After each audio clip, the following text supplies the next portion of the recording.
This video will talk about informed consent, what it is, why it's important, and how to obtain it. So what is informed consent?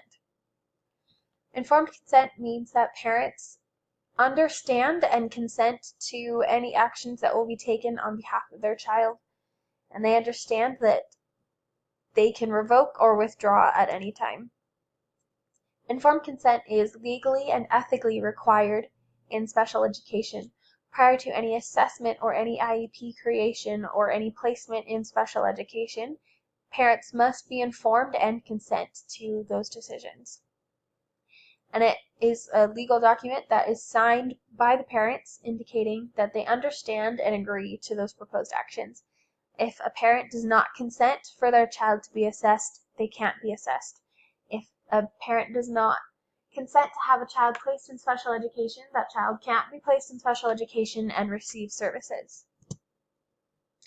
So how do parents need to be informed? It needs to be done in writing, and it needs to be done in their native language.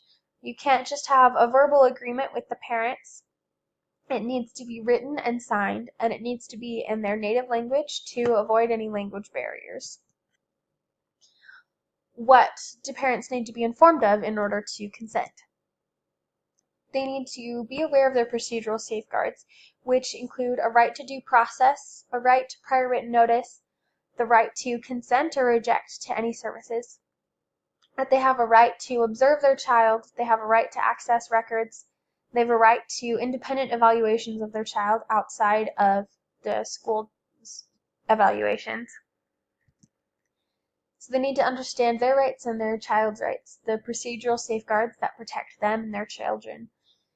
They need to understand the scope and sequence of events. So what will take place, any assessment or any placement or services, what they will be, how they will be administered, how long the services will be administered for. And parents also need to be informed of their right to withdraw their child from a specific program or the school at any time for any reason.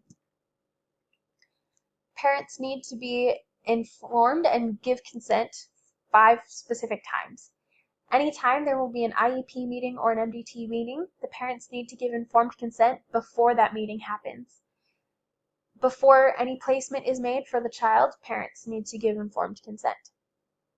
Before any assessments are administered, before eligibility is determined, parents need to give informed consent. And anytime there's a change made to the child's IEP or their placement or any change in services, the parents need to be informed ahead of time. Informed consent is so important because it is a legal requirement, and the school and the district could be liable if parents are not informed and give consent ahead of time. It also allows the parents to understand what is happening with their child and understand what their child needs and how best to help them, and to give their consent for anything that happens with the child. This video can be watched again, or you can ask classmates or a tutor for help if you still are struggling to remember the aspects of informed consent.